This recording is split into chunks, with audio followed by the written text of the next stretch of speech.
만 가지 은혜를 받았사옵니다. 그러나 그 많은 은혜 중에 성자의 귀한 몸을 나를 위하여 깨뜨려 버리신 그 사랑을 아버지 하나님 우리가 영원토록 찬양할 수밖에 없사옵니다. 세상을 위하여 돌아가시고 세상 죄를 지고 가셨습니다. 그 세상 죄가 바로 나의 죄를 가리키는 것을 우리에게 깨닫게 하시되 그것을 깨달을 뿐만 아니라 회개케 하시고 예수를 붙잡고 그의 행하신 그 모든 대속의 공로를 의지하게 하시고 믿게 하시고 고백하게 하시고 그래서 주를 주로 섬기며 따르며 사랑하며 온 세상에 나가서 증거케 하신 이 거룩한 직분 천사들도 시기야까지 사모하는 이 직분을 우리에게 주셨사옵니다. 교회가 그 메시지를 잃어버리지 않게 하시고 성도들이 날마다 나가서 증인의 삶을 살게 하여 주셔서 아버지 하나님 우리를 통하여 온 세상을 구원하시고자 하는 아버지의 뜻이 이루어지게 하여 주시니 감사합니다. 오늘 아침에도 예수님만 생각하며 나왔사옵니다. 세상도 아니요 누구도 아니요 어떤 것도 아니요 나 자신도 아니요 예수님만 바라보게 하여 주시옵소서. 감사드리며 예수 그리스도의 귀하심으로 기도드렸사옵나이다. 아멘. 사도행전 5장 우리 제3차 선교여행까지는 어떻게 일단락을 했고 오늘은 5장 1절로부터 11절 말씀까지 같이 사도행전 5장 1절로 11절 한 절씩 찾으셨으면 한 절씩 교독하여 공독하겠습니다. 아나니아라 하는 사람이 그 안에 삽비라로 더불어 소유를 팔아 그 값에서 얼마를 감춤해 그 안에도 알더라. 얼마를 가져다가 사도들의 발 앞에 두니 베드로가 가로되 아나니아야 어찌하여 사단이 내 마음에 가득하여 내가 성령을 속이고 땅값 얼마를 감추었느냐. 땅이 그대로 있을 때는 내 땅이 아니며 판 후에도 내 임의로 할 수가 없느냐. 어찌하여 이 일을 내 마음에 두었느냐. 사람에게 거짓말하는 것이 아니요 하나님께로다. 아나니아가 이 말을 듣고 엎드러져 혼이 떠나니 이 일을 듣는 사람이 다 크게 두려워하더라. 젊은 사람들이 일어나 시신을 싸서 메고 나가 장사하니라. 3시간쯤 지나 그 아내가 그 생긴 일을 알지 못하고 들어오니 베드로가 가로되 그 땅 값한 것이 이것뿐이냐 내게 말하라 하니 가로되 예 이뿐이로다. 베드로가 가로되 너희가 어찌 함께 꾀하여 주의 영을 시험하려 하느냐. 보라 내 남편을 장사하고 오는 사람들의 발이 문 앞에 이르렀으니 또 너를 베어 내가리라 한데 곧 베드로의 발 앞에 엎드러져 혼이 떠나는지라. 젊은 사람들이 들어와 죽은 것을 보고 메우다가 그 남편 곁에 장사하니 11절 온 교회와 이 일을 듣는 사람들이 다 크게 두려워하니라. 아멘. 오늘 아침에 아마 또 프린트를 나눠드릴 일 없는데 사순절 기간에 처음에는 이제 계략적인 것과 지도와 이렇게 해서 사도행전을 이해하는 데 도움이 되는 자료들이고 오늘은 성경에 있는 걸 그냥 제가 그대로 찍어드린 거예요. 무슨 아무 설명이나 포인트가 없이 그냥 사도행전 28장에 성령님을 지칭하는 호칭이 좀 복잡해요. 한눈에 딱 알아보기가 힘들어. 여기서는 이렇게 부르고 저기서는 저렇게 부르니까 여간 조심하지 않으면 이게 성령님을 가리킨다 하는 것이 그래서 우리가 좀 한눈에 볼 수 있게 그냥 도표에다 집어넣은 것뿐입니다. 근데 이제 성령님뿐만 아니라 우리 주님에 대해서도 밤중에 주께서 내 곁에 서서 그럼 이제 우리가 헷갈리는 거죠. 옆에 있는 사람 눈에도 보이도록 진짜로 현현하셨나 나타나셨나. 근데 변화산에 가면 베드로는 분명히 예수님을 봤어요. 다메섹 도상에서 사울에게는 예수님이 나타나셨어요. 분명히 봤으니까. 예수를 인정하지 않던 사람이 봤으니까. 옆에 있는 사람들은 보지 못하고 소리만 들었어요. 아니 제가 이제 여러분 이 질문을 우리가 함께 던질 필요가 있다는 게 성경의 기록이 때로는 우리를 좀 헷갈리게 하니까 오늘 다음 주에 이제 성령님의 역사 사역에 대해서 한 일주일 동안 우리가 마지막으로 사순절 기간에 상고할 건데 오늘은 좀 이런 포인트를 우리가 좀 짚고 갈 필요가 있다 해서 오늘 본문의 그 11절이란 짧은 본문의 사건도 굉장히 간단하죠. 어떻게 보면 우리는 이 사건을 설교 시간에 말하는 게 좀 그렇게 편치가 않아. 교회 다니는 성도 헌금들이다가 막 하나님께 맞아 죽었다 이런 얘기가 그렇게 뭐 메시지는 분명한데 좀 말하는 설교자도 좀 거북스럽고 듣는 분들도 야 이거 헌금 잘못하다가 죽는 수가 있구나 이런 참 그러니까 뭐 어지간해서는 이 본문으로 설교를 잘 안 하게 돼요. 뭐 그렇다고 뭐 복잡한 얘기도 없어. 하나님을 속이지 말아요. 결국은 돈 얘기가 아닙니다. 아멘. 돈 얘기가 아니라고요. 그 사람들이 다 드리던 절반만 드리던 하나도 안 드리던 제가 며칠 전에 설교 시간에도 언젠가 지난주가 여러분 먹고 입고 살 것만 있으면 자족하라. 뭐 집 얘기는 어디로 갔지? 집은 우리는 텐트에서 사는. 그럼 집 사고 후에 회개하고 빨리 팔아서 다 갖다 아니 그런 거 아니에요. 여러분 집을 파시면 여러분이 보실 때 뭐 아들한테 주면 좋겠다면 아들을 주시던지 내 집인데 뭐 내가 팔면 내가 알아서 하는 거죠. 제가요 누리글이라고 만든 김성현 교수님 남편은 버팔로 유니버시티에서 100살이 돼도 철학 교수를 지금도 계속하고 계십니다. 아직도 생존해 계시다면 지금도 90이 됐는데 버팔로 유니버시티에서 자 교수님과 계약이 끝났는데 10년 계약을 더 합시다 그래서 예? 자기는 이제 그만하라 그럴 줄 알았더니 10년 계약을 90이신데 10년 계약하는 조건이 하나 있습니다. 그게 뭡니까? 그랬더니 다른 대학에 절대로 출강을 안 나간다는 조건으로 보긴 하네. 제가 마지막으로 한테는 97, 8세 여태 강의하고 계셨어요. 한국에도 가끔 가서 무슨 세미나 인도하고 있어요. 신문에. 근데 그 대개 이제 두 부부가 굉장히 참 하나님께 귀한 믿는 분들인데 그 집에 가끔 이제 지나가다 들리면 목사님 오늘 여기서 주무세요 그러는 거예요. 그 김석현 교수님 누리글을 만드신 분이 우리 피치고 같이 빨리 가는 게 낫습니다. 여기서 뭐 애매하게 자고 내일 또 애들 챙겨서 가니 한 번도 안 잤어요. 자꾸 또 그러십니다. 이번에 주무시고 와서 어느 날 제가 교수님 왜 자꾸 자라고 그러십니까? 그리고 우리가 그 집에 자녀가 없습니다. 자녀를 낳으신 적이 없어요. 우리가 벌렁 두 부부가 사는데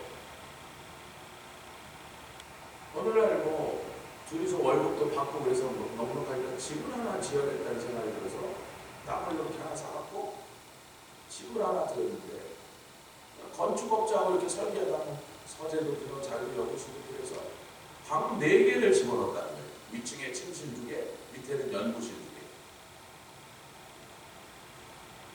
그리고서 이제 한창 건축이 진행되는데 갑자기 마음에 하나님 앞에 죄송한 마음이 들어요.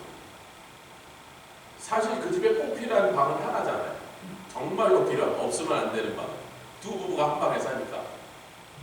근데 둘 다 세계적인 그런 학자들이시니까 연구방이 필요해서 2개를 더 넣었는데 그래도 4개는 자기네들이 꼭 필요한 방보다 많더라고요. 그래서 건축업자 보고 이제라도 설계를 바꿔서 방을 2개나 이렇게 줄이자 그랬더니 그럼 돈이 더 듭니다. 공사기간도 막 길어지고 지금 집을 기다리고 있는데 이사더라고요. 그래요. 너무 완성이 가까운 다음에 바꾸자고 뭐 거의 새거 짓는 거나 마찬가지니까 이거 말도 안 되는 소리 하지 말라고. 그래서 기업이 원하시면 해주는데 공사기간도 늘어나고 공사비도 늘어나고 알아서 하자고.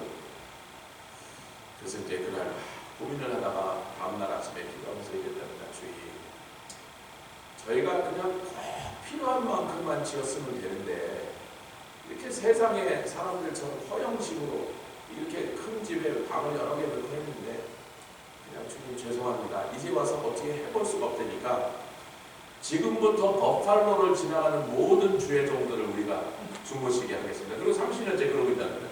그래서 자꾸 우리 보고 거기서 자라는 거예요. 버팔로로 지나가는 모든 교파고 뭐고 상관없어. 선교사 목사한테 하나님의 일을 하는 종이 버팔로에 왔다면 무조건 모셔서 죽으시겠다는 거예요. 아니, 하여튼 취지는 알겠는데 저희 눈빛이 못 알게 해놨습니다. 할렐루야. 제가 왜 집 얘기를 했죠? 참 이상하네. 잘 기억나네. 시판돈을 다 드리던, 절반을 드리던, 하나도 안 드리던, 하나님께는 그건 아무 상관이 없어요. 지금 문제의 핵심이 뭐예요? 왜 하나님을 속이려고 했느냐? 근데 그 과정에서 뭐라고 하냐면요. 자, 5장에 3절에 그러죠. 내가 성령을 속였도다. 근데 아나니아의 입장에서는 깜짝 놀라요. 아니, 내가 언제 성령을 속였나? 베드로 당신을 속였지. 그런데 잠깐만요. 예를 들자면, 그냥 예를 드는 겁니다. 어떤 성도가 이 교회 다니는 사람이 목사를 속였어요. 그럼 제가 그 사람 불러서 나중에 이제 알고 나서 일로 와. 젊은이라고. 젊은이도 제가 그런 걸 어른들한테 그거 알아도 제가 그냥 넘어갑니다. 아이고, 그걸 불러다가 너 거짓말했지. 그럴 수가 없잖아요. 연세가 지그시 드신 성도. 청년들 일로 와. 너 왜 목사님한테 거짓말했어? 그러지 않고 너 왜 성령님을 속였어? 그러면 좀 이상하죠. 무슨 이단 교주도 아니고 지가 이재로인가 인반인가 이단 교주들 이름입니다. 모르셔도 돼요. 미친놈들. 왜냐하면 그 이재록이라는 미친놈이 막 해서 성도가 막 신도수가 5만 명, 10만 명 어느 날부터 내가 성령이다 그랬거든요. 그런 미친놈이 있어요. 그래서 튀어나와서 목사 된 사람이 있어요.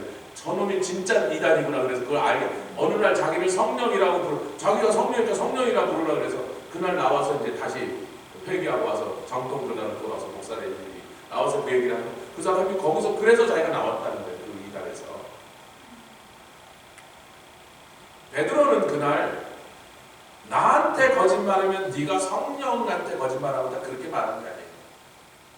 베드로는 예수님이 뭐라 하세요? 베드로야, 내가 내 위에 반석 위에 이름이 베드로의 이름이 반석이잖아요.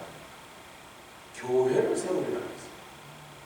그래서 또 캐톨릭은 그거를 또 확대 해석해갖고 스트레칭을 해갖고 베드로가 그래서 유일하게 교황권을 받았으니 그 뒤에 그 열쇠를 받은 교황님들이 다 그 위에 교회가 서 있으니 이런단 말이에요. 그건 헛소리고.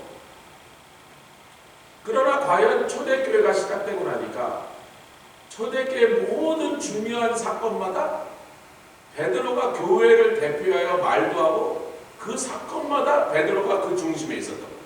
아멘. 그러니까 기둥같이 여기셨어. 기둥을 뽑으면 집은 무너지잖아요. 그러니까 교회 내에 교회를 대표하는 사람으로 그가 활동하도록 또 그렇게 누구나 인정하도록 밖에 있는 사람도 베드로가 저 기독교인의 최고 우두머리다. 밖에서 볼 땐 제가 이단 교주다 그런 거예요. 안에 있는 사람들이 봐도 누가 봐도 베드로는 교회의 기둥으로 하나님 세우셨다는 걸 알게 됐습니다. 인정하게 됩니다. 그래서 지금 베드로는 네가 네 눈에 볼 때 그냥 bunch of people 나나 누구나 다 흠도 있고 실수도 있는 그러니까 네 눈에는 교회를 속이는 일이 가능하다고 믿었구나 그런 거예요. 아멘. 네가 교회를 속이는 일이 가능하다고 믿었구나. 근데 이 교회는 우리가 사도행전 2장에 성령님이 하늘로부터 끌고 내려오신 완벽한 교회의 형태입니다. 이 완벽함을 조금씩 무너뜨리고 조금씩 약화하게 인간의 육체적인 활동, 인간적인 모습 때문에 완벽한 교회가 완벽하지 좀 못한 쪽으로 조금씩 누추하게 변한 것뿐이죠. 과연 캐톨릭 교회가 1000년이 지났더니 아주 귀신의 우상의 소굴이 되어버렸어요. 더러운 놈들이 모여서 더러운 짓 하고 여러분 교황을 독살한 일이 여러분 역사에 기록된 것만 10배 교황이 독살당해줘서 왜 그렇게 교황하려고 그러죠? 어마어마한 재산이 나라의 왕보다도 더 많은 재물이 오고 갔습니다. 아주 마귀의 소굴이 되어버렸습니다. 1000년 만에. 그러니까 우리가 누추한 교회를 보는 거야. 여기서 목사가 무슨 짓 했고, 목사가 쫓겨났고, 목사랑 장로파가 깡패 동원했고, 막 법원에서 막 고소했고, 경찰이 쫓아오고, 이런 누추한 교회만을 보다가, 그러니까 지역교회와 우주적인 교회를 헷갈리면 이렇게 됩니다. 저도 어렸을 때 그게 힘들어서 교회 안에서 어른들이 싸우는 꼴을 보고 이놈의 교회를 왜 다녀야 돼? 그 생각에다가 우리 아버지는 이런 말도 안 되는 사람들하고 이런 말도 안 되는 짓거리를 이 사람들을 놀고 그랬다고 뭐 이렇게 가세까지 고생시키고 하면서 세상에 우리 아버지가 큰 불만인 거예요. 제가 같이 해서 그거는 지역교회. 지역교회는 뭐예요? 어느 무슨 동이에요? 뭐 흑석동 장로교회, 상도동 감리교회, 그 지역교회. 거기는 인간이 모여서 온갖 별별 사람들이 모여서 여기 문간에 들어올 때 우리가 심사할 수 있어요? 우리 어저께 목요일이니까 이틀 전에 30년 넘게 목회를 하시고 뭐 공부면 박사학위까지 공부면 공부만 한국에서 기도원 원목도 하셨더라고요. 그렇게 귀하게 사역하신 목사님인데도 선교사가 하겠다고 해외 선교회에 선교사 신청서를 내니까 서류면 서류, 심지어는 최종 다녔던 학교의 성적 증명서까지 내야 돼. 제가 그분 성적을 다 봤습니다. 선교사 이제 제가 성적을 다 까불기만 해봐. 내가 신학교 성적을 내가 다 아는데 잘난 척 해봐라. 그것뿐입니까? 뭐 증명서 그걸 다 내시고 우리가 서류 심사한 다음에 그 다음에 해외 선교회원이 다 앞에 앉아서 까다로운 질문, 곤란한 질문 다 물어보는 거야. 4명의 위원이 각자 질문을 합니다. 이렇게 물어보고 저렇게 물어보고 불편하게 물어보고.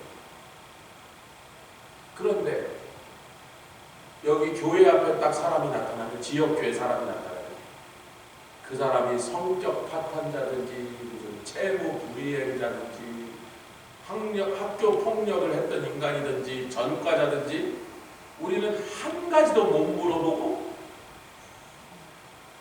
들어오라 그래. 웰컴 투더. 여러분은 교회 처음 오실 때 그런 거 당하고 들어오셨어요? 신혼조회 당하고 들어오셨어요? 지문 찍고 들어오셨어요? 온 세상에 다니면서 오물을 다 보신 그 가베지를 다 끌고 들어왔어요. 목사부터. 그러나 저는 신학교 들어갈 때 전도사 모시고 올 때 목사 모시고 올 때 그거 다 통과했습니다. 여러분. 저는 다 당했어요. 거기는 신학교니까 여기는 위원회니까. 그러나 더 거룩하고 더 완벽해야 될 교회는 스크리닝을 못하고 나가래요. 제가 그랬잖아요. 사람을 2명 죽이고 형무소에 13년 있었던 사람도 우리 교회를 다녔어요. 여러분이 모르는 것뿐이면 제가 절대로 성도들이 모르게 했기 때문에.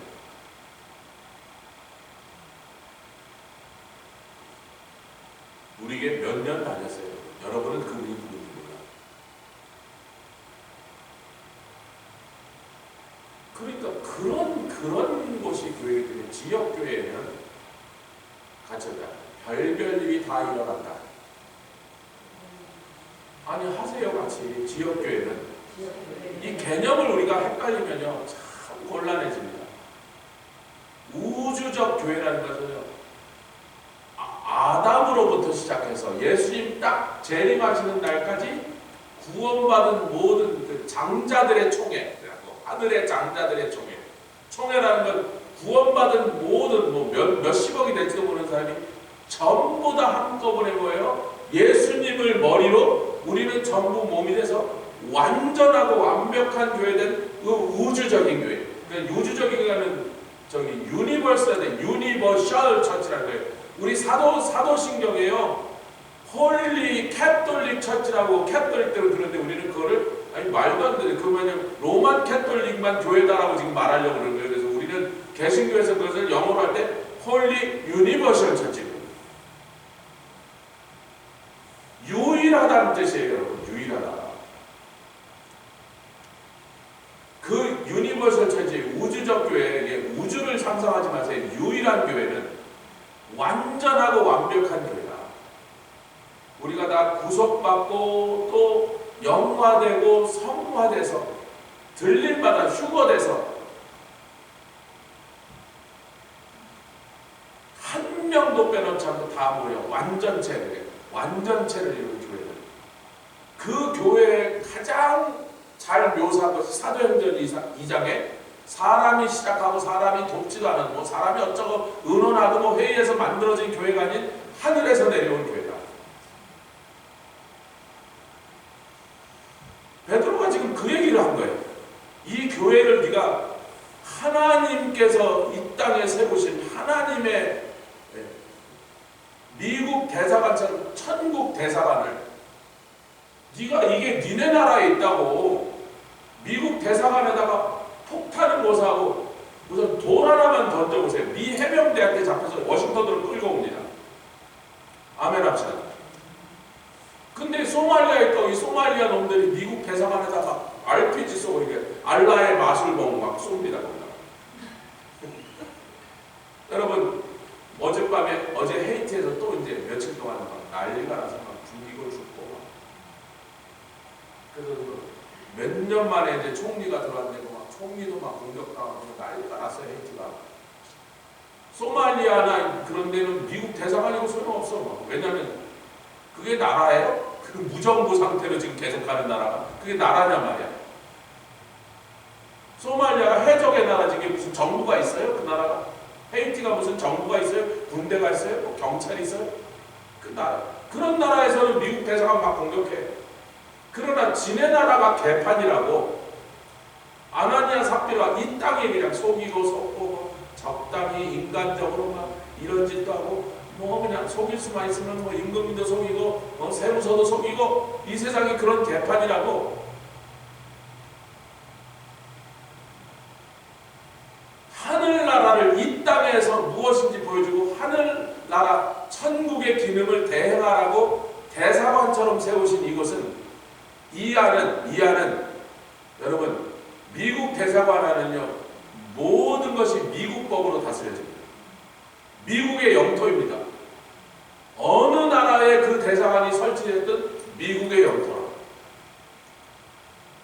오늘날요 교회가 너무 유저 프렌들리 사람 들어오기 편하게 만들려고 그냥 anything goes 밖에서 무슨 짓을 배웠든 어떤 모습으로 살았든 그냥 아무나 오시오 그런데 그럼 조 목사님 아무나 안 하고 아까 얘기한 대로 여기다 문간에다가 딱 설치해서 우리 장로님 거기 딱 앉아서 서류 홍보에 지문 검사부터 합시다. 그렇게 해야 되겠습니까? 그러니까 아무나 오라는 건 맞는데 아무나 오라 그럴 때 이분들이 착각해서 아무렇게나 오라. 여러분 교회 올 때 옛날에 어느 자매가 지금은 목사 사모입니다. 우리 교회를 여기 카네기 멜로를 다녔어요. 학생으로. 근데 주일날 예배를 드리러 왔는데 그래서 또 목사 사모고 목사 딸이고 막 그때 목사 딸이에요. 목사 사모가 됐어 지금. 근데 그때 이제 젊은 대학생이니까 막 옷을 이제 또 뭐 집에서 그렇게 못 보내나 봐. 죄송하지만 파져도 너무 파진 걸 입고 오는 거야. 근데 그냥 목사가 얘기하는 거 그렇잖아요. 그러니까 그 가슴이 나 보인다 그럴 수도 없고 그러니까 참았어. 다음 주는 안 그러겠지. 그날 아침에 늦잠 자고 일어나고 막 급하니까 아무거나 걸쳐입고 왔나 보다 했는데 계속해서 그런 색깔의 옷이 그런 모양의 옷이 여러 색깔로 여러 개 있더만 전부 다 이렇게 빠졌어. 이제 한 3주 지나서 참을 수가 없어서 그때 우리 여자 교육자들이 계십니다. 어느 전사님 가서 저쪽으로 좀 데려가서 교회에 올 때 합당한 복장에 대해서 아무리 오늘날 젊은 시대라고 하지만 그 처녀가 말이지, 아니 무슨 저쩔 일 있나, 누구 새끼라도 따는데 도대체 왜 다 보여주고 오냐고 교회를 끌고 가서 야단을 좀 치고 조용히 좀 하라. 전사인데 데려가서 얘기했더니 내가 어떻게 잘 얘기했어요. 막 반발을 하더라고. 올해가 이런 것까지 민법주의냐고 이러면서 목사 딸이야. 그러니까 또 교회 뭐 알기는 얼마나 잘.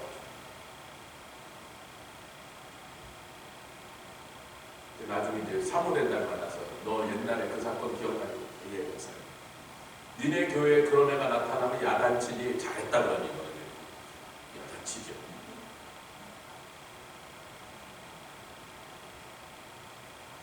교회가 아무리 온갖 죄, 무슨 흉악한 죄를 다 받아서 그들을 하나님의 거룩한 성도로 세우는 일을 해야 되기 때문에 어쩔 수 없이 별별 사람, 별별 모습, 별별 죄, 별별 과거의 모습이라도 다 한 말 없이 품어주는 곳이지만, 그래서 생기는 많은 부작용들이 있는 거예요.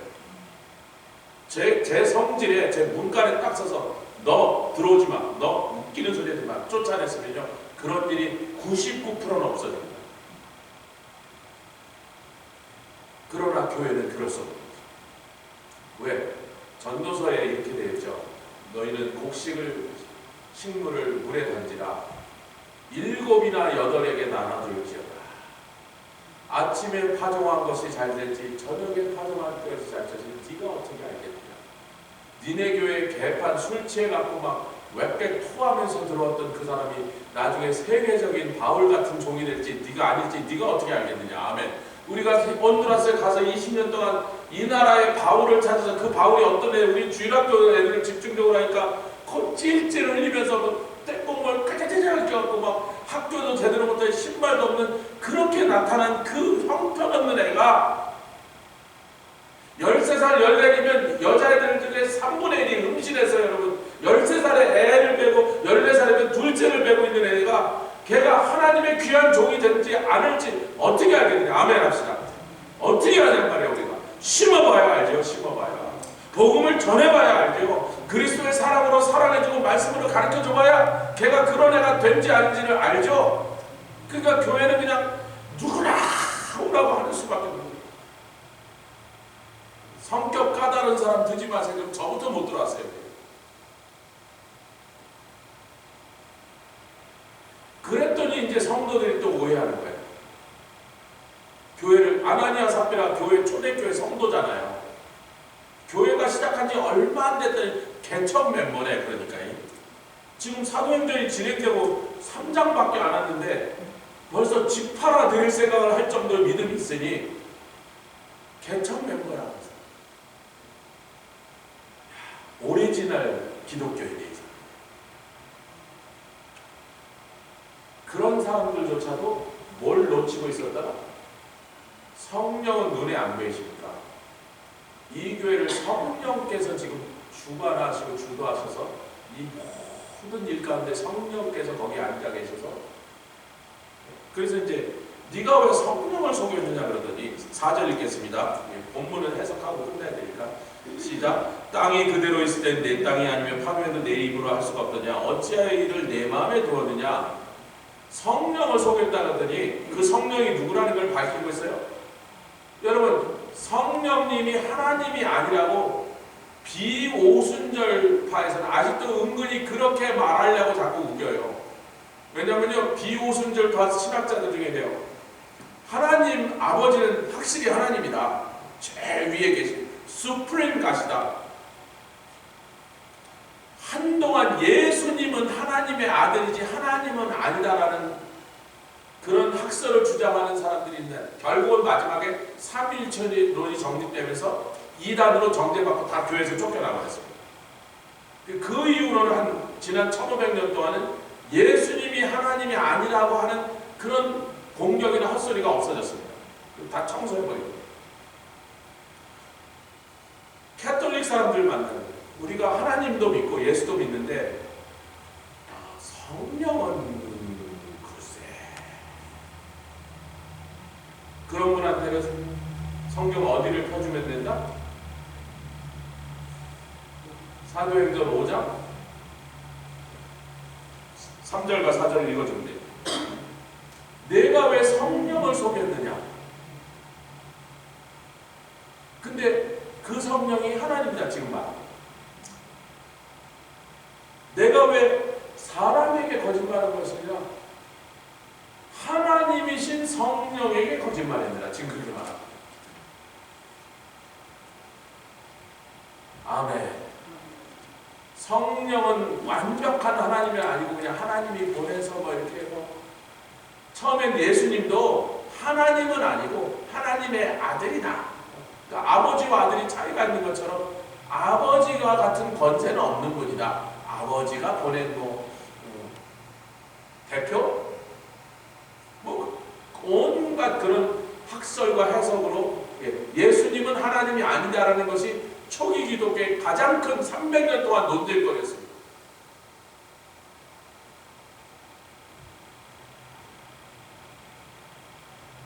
요걸 얘기하는데 성경 공부를 깊이 들어가기 때문에 대표적으로 있습니다.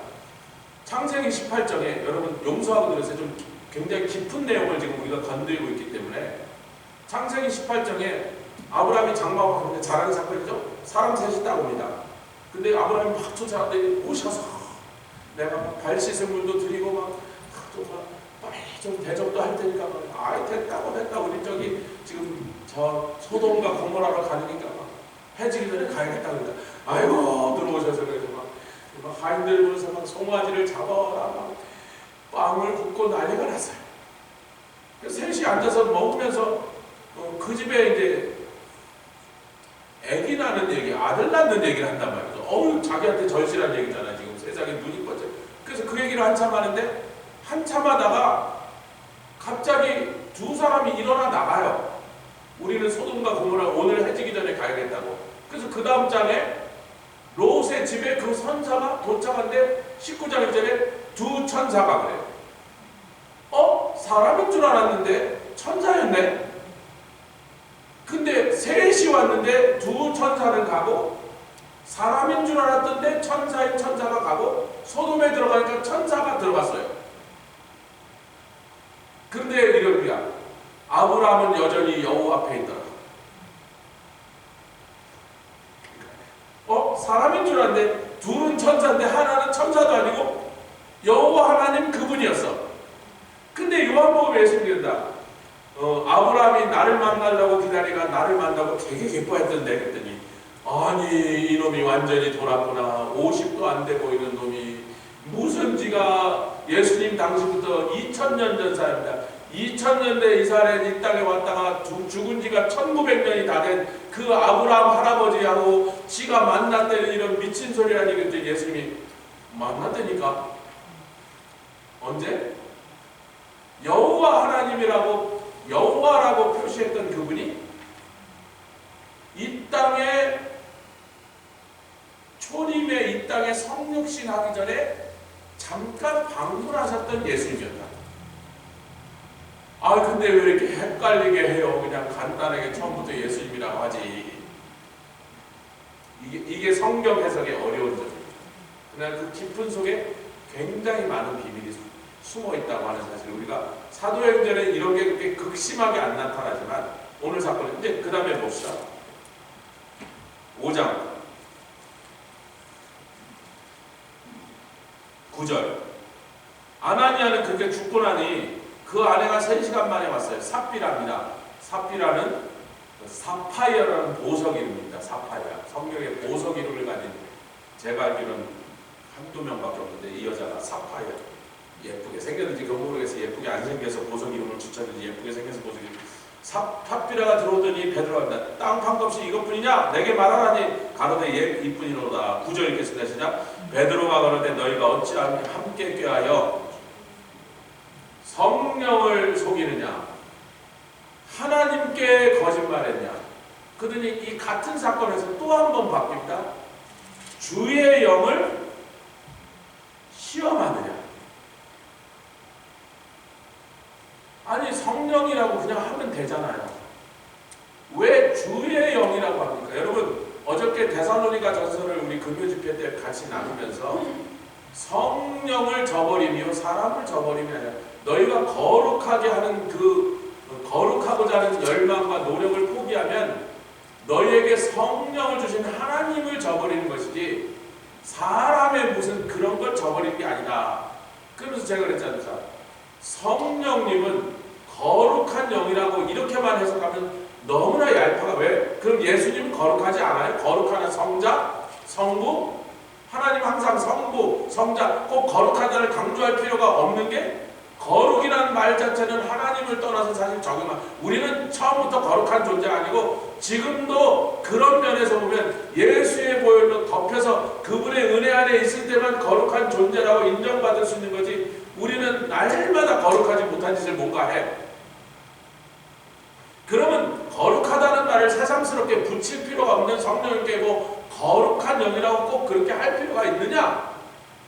그분이 데살로니가전서 4장의 말씀에 비춰보면 거룩한 영이라는 걸 강조하는 의미에서 성령이 아니고 거룩해 하시는 영이라는 것. 성도를 교회를 아멘 믿는 자들을 거룩해 하시는 사역이 그분이 이 땅에서 하신 사역의 가장 본질적인 사역이라는 거예요. 거룩해 하시는 영이라고 해요. 그래서 성령님을 성령이 왜? 원래 보혜사라고 부릅니다. 성령님의 타이틀은 보혜사예요.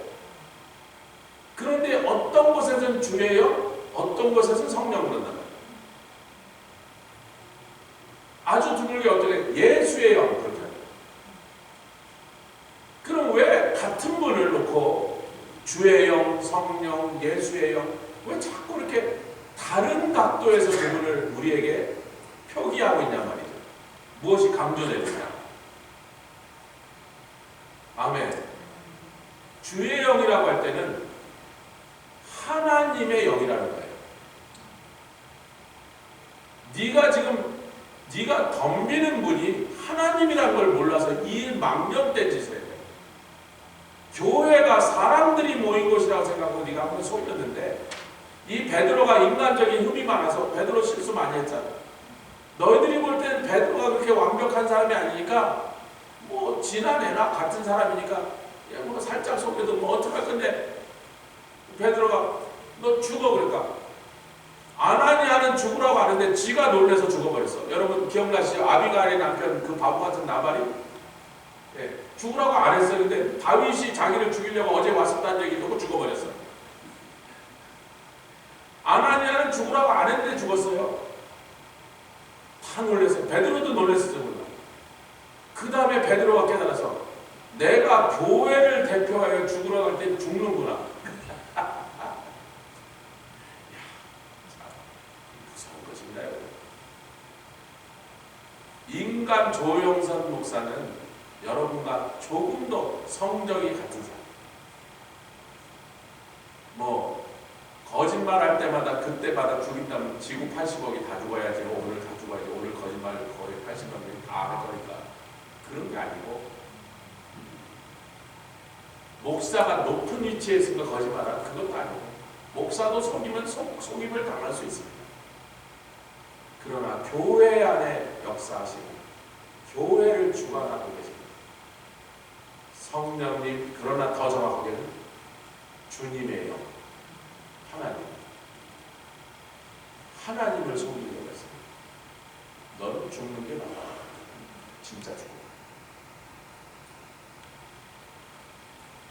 네, 오늘 나눠드린 것은 특히 여러분 주의해야 돼요. 같은 장에 그 말은 주로 같은 사건 안에서 예를 들면 주의 사자가 그러더니 그 다음 절에 천사가 그런 데가 있습니다. 한번 보겠습니다. 도표를 여러분 집에 가서 이걸 좀 참고하시고 그러라고 12장 7절과 12장 10절 같은 사건이죠. 베드로가 감옥에 갇혔는데 호련히 주의 사자가 곁에 서더니 광채가 나고 그래서 베드로 옆구리를 막 찔러서 깨우니까 이게 옥문을 열었는데 자느라고 쿨쿨 주무시면 얼마나 속이 편하게 자는지 옥문이 막 열리고 막 감옥에 지진이 났는데도 베드로는 쿨쿨 주무니까 천사가 옆구리를 확 때렸어요. 근데 일어나니까 정신이 나갖고 잠이 깨니까 그 밖에 나온 다음에 주의 사자 그랬는데 여기서 참으로 주께서 그의 천사. 근데 위에 사자란 말과 천사란 말이 같은 말이에요. 주의 천사나 주의 사자나 그의 천사나 사실은 같은 거죠. 그러니까 두 번째 뭐예요?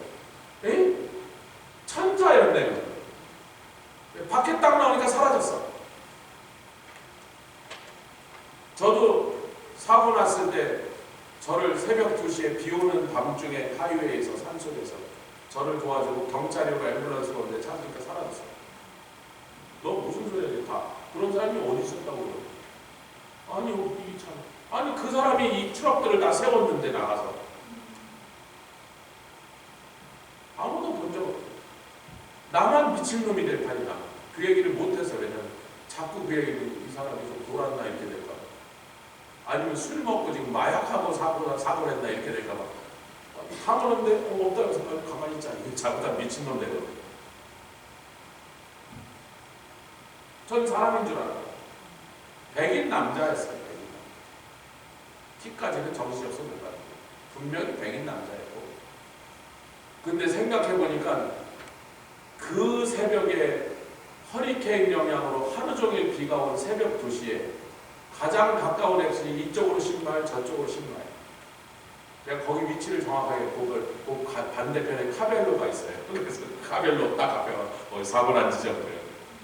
다음 엑시까지 10마일, 그 전 엑시까지 10마일. 그 산 속에 새벽 2시에 밤새 비가 오고 있는데 어떤 미친 남자가 거기를 하이웨이를 걸어다니고 있어요. 사람이 거기 있다는 자체가 더 이상한 일이에요. 하여튼 오늘 말씀 이제 정리를 다 하자면 성령님, 근데 그분이 하나님, 그분의 영이다 이렇게 다르게 성령님을 표현하고 있을 때 무엇이 강조되어 있는 것을 우리가 빨리 캐치해내면 그렇게 표기한 성경을 그렇게 표기하도록 하신 하나님의 의도가 우리가 파악되면 그 강조되는 말을 우리가 정확하게 해석하면 우리를 향한 메시지도 해석된다. 이런 말씀을 하시고 우리 같이 기도하도록 하겠습니다. 주님 감사합니다. 라파샤바라바라바라 원래 겐나카라바라 차바라바라바라 원래 겐나카라바라바라바라 야로바선나카라바라 이야바라바라바라 페리아바라바라 원래 겐나카라바라바라 원래 겐나카라바라